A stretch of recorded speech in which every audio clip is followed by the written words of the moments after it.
بسم اللہ الرحمن الرحیم۔ شاست حسین بادشاست حسین، دین است حسین دین پناہ است حسین، سرداد نہ داد دست در دست یزید، حقا کے بنا لا الہ است حسین۔ آج ہم واقعہ کربلا کے حوالے سے پہلے حصے کے واقعات کے بارے میں بات کریں گے۔ کوفہ کا گورنر مغیرہ ابن شیبہ دارالامارات میں مسند امارات پہ بیٹھا تھا کہ پہرے دار نے امیر شام معاویہ بن سفیان کے قاصد کے آنے کی اطلاع دی تو اس کو اندر بلا لیا۔ قاصد نے آداب شاہی کے بعد چمڑے کے تھیلے سے خط نکالا اور جب مغیرہ نے خط پڑھا تو کانپ گیا۔ خط کچھ اس طرح سے تھا: من جانب امیر شام، گورنر کوفہ کے نام، اس خط کو اپنا معزولی نامہ سمجھو اور جلد از جلد دمشق پہنچو، اور نیچے دستخط تھے امیر معاویہ۔ کافی عرصہ بعد مغیرہ دمشق پہنچا۔ امیر شام نے دیر سے آنے کی وجہ پوچھی تو کہنے لگا بہت ضروری کام تھا۔ امیر شام نے ضروری کام کے متعلق پوچھا تو مغیرہ نے کہا تخلیہ کی ضرورت ہے، دربار عام میں نہیں بتا سکتا۔ پھر تخلیہ ہوا تو مغیرہ نے کہا کہ میں آپ کے بعد تخت حکومت کے لیے یزید کے حق میں لوگوں کو آمادہ کر رہا ہوں۔ امیر شام نے کہا کہ یہ تو بڑا مشکل کام ہے، لوگ آسانی سے اس پر آمادہ نہیں ہوں گے۔ مغیرہ نے کہا ہاں امیر، مشکل تو ہے، پر ہر مشکل کوشش سے آسان ہو جاتی ہے۔ امیر شام نے مغیرہ کو گورنری پر بحال کر دیا اور کام تیز کرنے کی اسے بھی ہدایت دی اور خود بھی یہ بیڑا اٹھا لیا۔ دمشق اور اطراف و جوانب کے لوگوں نے اس کا فیصلہ اہل حجاز پر چھوڑ دیا۔ تب امیر شام نے گورنر مدینہ کو خط لکھا کہ ہماری خواہش ہے کہ ہم اپنے بعد یزید کو خلیفہ بنائیں۔ اہل عجم نے یہ بات قبول کر لی ہے، بس تم مدینہ اور دیگر قریبی علاقے کے لوگوں کو یزید کی بیعت کے لیے رضامند کرو۔ گورنر مدینہ نے جواب لکھا کہ یہ لوگ اس بات کو نہیں مان رہے، تو امیر شام کو حج کے بہانے مکہ معظمہ آنا پڑا، اور حالات کا جائزہ لینے پر پتہ چلا کہ عوام الناس ان 5 آدمیوں میں سے کسی ایک کو اپنا ووٹ دیں گے، مگر یزید کی بیعت پر بالکل تیار نہیں ہوں گے۔ وہ 5 آدمی یہ ہیں: سیدنا حسین ابن علی، حضرت عبد الرحمن بن ابی بکر، حضرت عبداللہ ابن زبیر، حضرت عبداللہ ابن عمر اور حضرت عبداللہ ابن عباس۔ امیر شام نے زیادہ زور دیا تو لوگوں نے سارا بوجھ ان 5 پر ڈال دیا کہ اگر یہ لوگ مان گئے تو ہم بھی یزید کو تسلیم کر لیں گے۔ تو امیر شام نے چاہا کہ حج کا موقع ہے، مسلمانوں کا جمع غفیر ہے، اس وقت کو ضائع نہ کیا جائے، تو امیر شام نے ایک کمرے میں سوائے حضرت امام حسین کے باقی 4 افراد کو بلا لیا اور کہا کہ ملک فتنہ سے بچ جائے گا، لہٰذا میری تجویز مان لو۔ ان 4 افراد نے متفقہ جواب دیا کہ ہم کبھی برداشت نہیں کر سکتے کہ اسلامی نظام میں بدعت کو رواج دیا جائے۔ خلافت کو ملوکیت میں بدلنا اسلام کی شہرگ پر چھری چلانے کے مترادف ہے۔ اگر کسی کو ولی عہد بنانا جائز ہوتا تو حضرت ابو بکر و عمر رضوان اللہ علیہم اجمعین بھی اپنے بیٹوں کو ولی عہد بناتے۔ امیر شام نے ہر طریقے سے سمجھایا اور بہلایا، مگر یہ حضرات یزید کی بیعت پر رضامند نہ ہوئے۔ کمرے کے باہر حرم کے سامنے دنیا بھر کے لوگ اسی انتظار میں تھے کہ کیا اعلان ہوگا۔ جب امیر شام کو ان 4 کے جواب سے مایوس ہونا پڑا تو کمرے کے باہر چند سپاہیوں کو ننگی تلواریں دے کر متعین کر دیا کہ ان میں سے کوئی بھی باہر نہ آئے، اور خود باہر جا کر اعلان کر دیا کہ وہ لوگ یزید کی بیعت پر متفق ہو گئے ہیں، اس لیے تم سب بھی یزید کی خلافت کو قبول کر لو۔ دنیا بھر سے آئے ہوئے لوگ مختلف قسم کے ذہن لے کر منتشر ہو گئے۔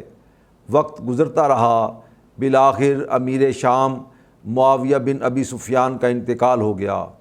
انتقال سے پہلے امیر شام نے یزید کو بلا کر وصیت کی کہ میں نے ہر ممکنہ کوشش کی ہے کہ تیری حکومت کی فضا سازگار کر دوں، البتہ اہل حجاز کی طرف سے ابھی خدشات باقی ہیں۔ عبد الرحمن بن ابی بکر تو انتقال کر گئے، باقی خطرات کو دور کرنے کے لیے تم کو ان 4 حضرات پہ قابو پانا ہوگا: حضرت عبداللہ ابن زبیر، حضرت عبداللہ ابن عباس، حضرت عبداللہ ابن عمر اور حضرت حسین بن علی۔ البتہ حضرت عبداللہ ابن زبیر اور حضرت حسین ابن علی بہت خطرناک ہیں، ان کے معاملے میں غور و فکر سے قدم اٹھانا۔ اور اس وصیت کے بعد امیر شام کا انتقال ہو گیا۔ یزید لعین کو تخت حکومت مل چکا تھا تو اس نے سب سے پہلے عامل مدینہ ولید کو خط لکھا کہ عبداللہ ابن عمر، ابن عباس، ابن زبیر اور حسین ابن علی علیہ السلام سے میرے لیے بیعت لو اور انکار کی صورت میں تشدد کرو۔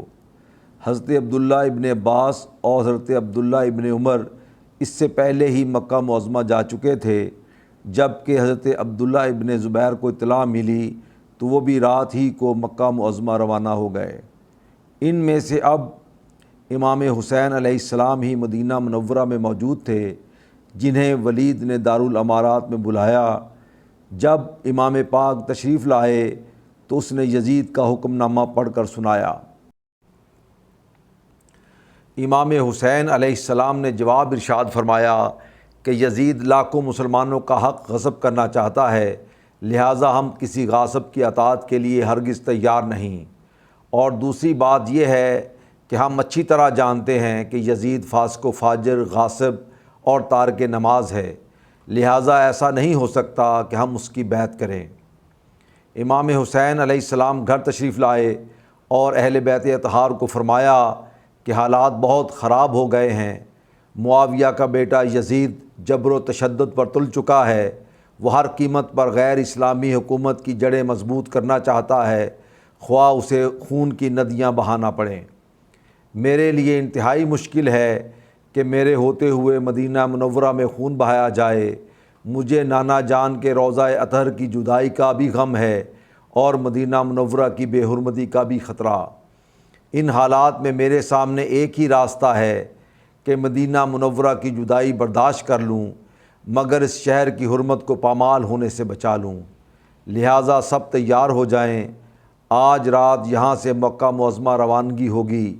سیدہ زینب سلام اللہ علیہا بھی وہاں موجود تھیں۔ انہوں نے بھی اپنے شوہر حضرت عبداللہ بن جعفر طیار سے بھائی کے ساتھ جانے کی اجازت طلب کی تو انہوں نے بخوشی اجازت دے دی۔ پھر امام علی مقام علیہ السلام اپنے نانا پاک کے روضہ اطہر پہ حاضر ہوئے۔ یقیناً دیکھنے والوں کے دلوں پہ قیامت صغریٰ بپا تھی کہ آہ کتنے رنج کا یہ دن تھا کہ جس شہر کی گلیوں میں وہ شہزادہ کھیلتا تھا، جس مسجد نبوی میں وہ نازوں کا پالا حسین اپنے نانا جان کے کندھوں پہ سواری کرتا تھا، آج وہ علی علیہ السلام کا لال مدینہ منورہ کو ہمیشہ ہمیشہ کے لیے چھوڑ رہا تھا۔ کیا گزری ہوگی سیدہ کائنات سیدہ فاطمہ سلام اللہ علیہا کے دل پہ جب ان کا لخت جگر ان کے مزار مبارک پہ آیا ہوگا اور مدینہ منورہ چھوڑنے کا غم بیان کیا ہوگا۔ ہائے شبیر، وہ شہر چھوڑ کر جا رہے ہیں جہاں وہ اپنے نانا جان کی پشت پر دوران نماز سوار ہوا کرتے تھے۔ کتنا عجیب دور آیا کہ جب نانا جان کو کفار نے ستایا تب انہوں نے بھی رات کو ہجرت کی، اور اب نواسے کو بھی منافقوں لعینوں نے ستایا تو ابن علی علیہ السلام کو رات ہی مدینہ منورہ سے ہجرت کر کے مکہ معظمہ سے اپنی منزل کربلا کی طرف رواں دواں ہونا پڑا۔ امام حسین علیہ السلام سفر کی صعوبتیں برداشت کرتے ہوئے مکہ معظمہ تشریف لے آئے۔ حضرت عبداللہ ابن عباس، حضرت عبداللہ ابن عمر اور حضرت عبداللہ ابن زبیر پہلے ہی وہاں موجود تھے۔ سب نے مل کر امام علی مقام کا شاندار استقبال کیا۔ امام حسین علیہ السلام کا زیادہ تر وقت حرم کعبہ میں ہی گزرتا، جہاں آپ علیہ السلام لوگوں کو واعظ و نصیحت کرتے رہتے۔ بالآخر وہ وقت قریب آن پہنچا جو کہ اسلامی تاریخ کو بالکل عجیب راہ پہ لے آیا۔ کوفہ کے رئیسوں، امراء، علماء اور عوام کے خطوط آنا شروع ہو گئے۔ ایک ایک خط پہ 10 20 مہریں ثبت ہوتیں۔ اس طرح بہت زیادہ خطوط امام حسین علیہ السلام کو موصول ہوئے، جن میں یزید سے بیزاری اور امام علیہ السلام سے وعدوں کے دعوے تھے۔ آخر کار آپ علیہ السلام نے ایک وفد سے وعدہ فرما لیا کہ ہم آ جائیں گے، مگر ہم سے پہلے ہمارے بھائی مسلم بن عقیل تمہارے پاس آئیں گے، حالات کا جائزہ لے کر جب ہم کو خط لکھیں گے تب ہم ضرور آئیں گے۔ امام پاک علیہ السلام نے حضرت مسلم بن عقیل علیہ السلام کو کچھ ضروری ارشادات فرمائے۔ پھر جناب مسلم نے اسبات میں سر ہلایا اور عرض کی کہ میرے سردار، میں کوفہ والوں کی بے وفائی کو جانتا ہوں، اس لیے آپ پوری احتیاط فرمائیے، اور جب تک میرا خط نہ آ جائے آپ کوفہ ہرگز تشریف نہ لائیے گا۔ جب حضرت مسلم بن عقیل تیاری کرنے لگے تو آپ کے دونوں شہزادے محمد اور ابراہیم پاس آئے اور ساتھ جانے کی خواہش کا اظہار کیا۔ جناب مسلم انکار کرتے ہیں پر بچے ساتھ جانے کا اصرار۔ آخر کار امام حسین علیہ السلام کے کہنے پر جناب مسلم بچوں کو ساتھ لے جاتے ہیں اور اس دشوار گزار سفر کی طرف گامزن ہو جاتے ہیں جس کے درمیان صرف میدان ہی میدان ہے۔ انتہائی کٹھن سفر طے کرنے کے بعد جناب مسلم کوفہ پہنچ جاتے ہیں۔ آپ کو انتہائی شان و شوکت کے ساتھ جناب مختار ثقفی کے ہاں ٹھہرایا گیا۔ وہاں پہ کافی لوگ جمع ہو گئے، جن میں سے زیادہ تر وہ تھے جنہوں نے امام عالی مقام کو خطوط لکھے تھے۔ حضرت مسلم علیہ السلام نے جب ان کے جذبات اور عقیدت دیکھی تو کوفہ والوں کے اصرار پر امام حسین علیہ السلام کے نام پہ بیعت کا سلسلہ شروع کیا۔ معتبر روایات کے مطابق ایک روز میں 12,000 کوفیوں نے بیعت کی۔ وہ لوگ کھلے عام یزید کو برا اور اس کی حکومت کو غیر اسلامی قرار دے رہے تھے۔ جب حضرت مسلم بن عقیل کچھ دن وہاں رہ کر مطمئن ہو گئے تو آپ نے امام حسین علیہ السلام کو خط لکھا کہ یہاں کے حالات درست ہیں، آپ تشریف لے آئیں۔ تمام کوفہ کے لوگ سوائے چند افراد کے آپ کے نام کی بیعت کر چکے ہیں۔ ادھر قاصد خط لے کر روانہ ہو جاتا ہے اور دوسری طرف کوفہ کے رہنے والے یزید لعین کے چند شریر چیلے اور جاسوس شام کی طرف روانہ ہو جاتے ہیں۔ یزیدی چیلے جا کر سارے حالات کی خبر اپنے روحانی باپ یزید کو دیتے ہیں کہ اس کو گالیاں دی جاتی ہیں اور پورا کوفہ مسلم بن عقیل کے ہاتھ پر حضرت حسین علیہ السلام کے نام کی بیعت کر چکا ہے اور وہاں کا گورنر کچھ بھی نہیں کر رہا۔ اگر تم نے جلد حالات پہ قابو نہ پایا تو کوفہ سے اٹھنے والا طوفان تمہاری حکومت کو تباہ کر دے گا۔ یزید یہ سب باتیں سن کر تڑپ اٹھا اور اپنے ایک خبیث وزیر کو بلایا جس کا نام سرجون تھا۔ اس نے معاملہ پوچھا تو یزید کہنے لگا کہ کوفہ والے حسین کے نام پر مسلم کے ہاتھ پر بیعت کر چکے ہیں۔ سرجون بولا، کوئی بات نہیں، کوفہ والے موم کی ناک ہیں، انہیں جو چاہے جس طرف چاہے موڑ لے، تھوڑی سی سیاست کی ضرورت ہے۔ اس نے مزید کہا کہ بصرہ کے گورنر ابن زیاد کی طرف ابھی خط لکھواؤ اور اس کے لفافے میں ہی کوفہ کے گورنر نعمان بن بشیر کی معزولی کا حکم نامہ بھیج دو۔ ابن زیاد کو لکھو کہ خط کے ملتے ہی بصرہ کے کسی معتمد کو عامل بنا کر کوفہ چلا جائے اور وہاں جاتے ہی وہاں کے گورنر کو معزول کر کے خود چارج سنبھال لے اور کوفہ والوں کو ہر طرح سے قابو میں کر لے۔ لالچی آدمیوں پہ خزانے کے منہ کھول دو اور محبان اہل بیت پر تشدد کرو۔ تم جس کو چاہو قتل کر سکتے ہو، تم کو کھلی اجازت دی جاتی ہے۔ کوفہ میں اپنی عقل کے مطابق داخل ہونا اور حالات پہ قابو پاتے ہی مسلم علیہ السلام کو قتل کر دینا۔ ابن زیاد کو خط پہنچا دیا گیا۔ وہ خوشی سے پھولا نہیں سما رہا تھا۔ اپنی جگہ پہ اپنے بھائی کو بٹھایا اور کوفہ کی طرف نکل پڑا۔ کوفہ والے اس انتظار میں تھے کہ جناب امام حسین علیہ السلام آنے والے ہیں، مگر ابن زیاد کوفہ میں اس طرح سے داخل ہوا کہ سر پہ سیاہ عمامہ اور چہرے پہ نقاب، بجائے بصرہ کی طرف سے آنے والے راستے سے مکہ کی طرف سے آنے والے راستے سے آتا ہے۔ اس کے ساتھ فوج کے چند دستے بھی تھے جنہیں کہا گیا کہ تم کوفہ میں صبح داخل ہونا۔ کسی نے دور سے نقاب پوش کو دیکھا تو اس نے پورے شہر میں یہ دہائی مچا دی کہ لوگوں مبارک ہو، امام حسین علیہ السلام تشریف لے آئے ہیں۔ لوگ شہر سے باہر آتے ہیں، لیکن ابن زیاد تیزی سے گھوڑا دوڑاتا ہوا دارالامارات کے قریب پہنچ جاتا ہے۔ ابن زیاد دارالامارات میں جاتے ہی نعمان بن بشیر کو کمرے میں لے جاتا ہے۔ ان کی آپس میں کچھ بحث ہوتی ہے۔ ابن زیاد کہتا ہے تم کو طاقت استعمال کرنا چاہیے تھی، مسلم علیہ السلام کو آتے ہی قتل کر دینا چاہیے تھا تاکہ کوفیوں کا سارا جوش اسی وقت ٹھنڈا ہو جاتا۔ نعمان بولے ہوش کے ناخن لو، میں خاندان مصطفیٰ کے فرد کو کیسے قتل کر سکتا ہوں؟ کیا تم اس نبی کے امتی نہیں جس کے یہ عزیز ہیں؟ ابن زیاد بولا اہل بیت سے محبت کا صاف مطلب یہ ہے کہ تم امیر یزید کے دشمن ہو، اس لیے یہ لو امیر شام کا حکم نامہ جس میں تمہیں حکومت کا بدخواہ ہونے کی وجہ سے معزول کیا جاتا ہے۔ نعمان بن بشیر خاموشی سے باہر آ گئے۔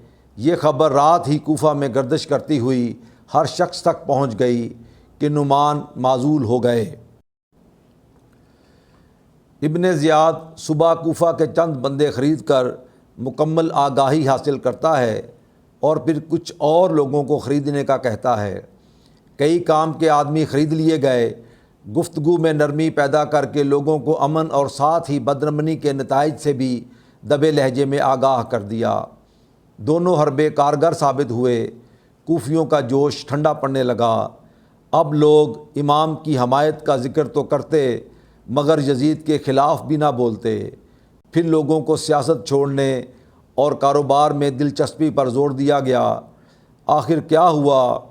جہاں لوگ حضرت مسلم کے پیچھے ہزاروں کی تعداد میں آتے، اب وہاں تعداد بھی کم ہو گئی اور ہر نماز کے بعد اپنے کاموں میں مشغول ہو جاتے۔ ایک دن مغرب کے وقت نماز کے لیے لوگ آئے تو کسی نے مسجد کے باہر اعلان کیا کہ جو بھی مسلم بن عقیل کا ساتھ دے گا قتل کر دیا جائے گا۔ نماز مکمل کرتے ہی جب حضرت مسلم بن عقیل نے پیچھے مڑ کر دیکھا تو ایک بزرگ کے علاوہ سارے کوفی بھاگ چکے تھے۔ واقعہ کربلا کے اس کے بعد کے واقعات کا ذکر ہم اس سلسلے کے دوسرے حصے میں کریں گے۔